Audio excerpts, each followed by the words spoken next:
ما معنى كلمة إبليس؟ بلاش ترجي بلاش ترجي. إبليس هو معناه إنسان خلق مش إنسان. مش إنسان معناها حاجة خلقها ربي معناها ديما تعكس الخير وتعكس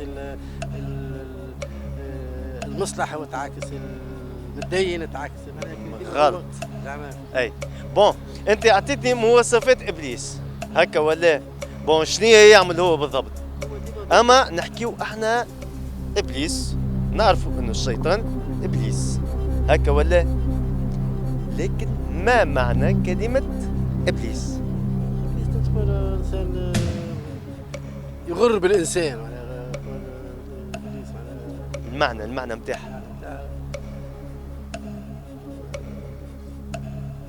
جيش بالك هذه والله هي ما تجيش البالي اما ابليس نعرفوه اللي هو معناها ديما نستعوذوا منه باش يبعد علينا نستعوذوا منه باش ما يجيش قدامنا نستعوذوا منه باش ما يمسناش كان عرفتوا انتم جاوبونا في الكومنتات